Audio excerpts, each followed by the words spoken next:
Les jouets connectés, moi, je trouve que c'est très dangereux parce que ça partage nos données personnelles et n'importe qui peut s'en servir. En fait, la question, c'est pourquoi je devrais mettre un mot de passe sur un jouet, en fait. Et c'est là que c'est inquiétant, en fait. Les jouets connectés, ça m'inquiète absolument pas.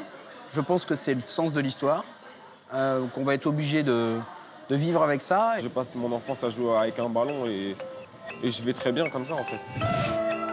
Consomag aujourd'hui se pose la question de la sécurité des données personnelles dans l'utilisation des jouets connectés. Aujourd'hui, de nombreux jouets, poupées, robots, collectent des informations et les envoient par ondes radio, Bluetooth, Wi-Fi sur Internet. Comme pour tout objet connecté, si l'utilisation est mal contrôlée ou non sécurisée, les données collectées peuvent potentiellement être utilisées à des fins publicitaires ou détournées par un individu malveillant à des fins d'escroquerie, d'usurpation d'identité ou de harcèlement.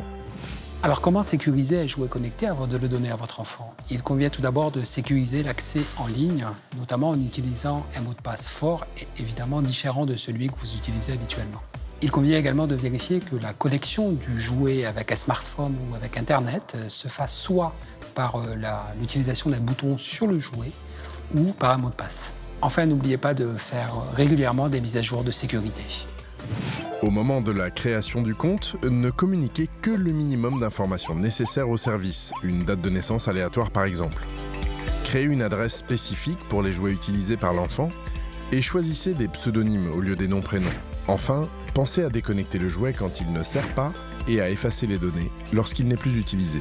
Pour les plus jeunes, privilégiez le plus possible une chambre sans connexion.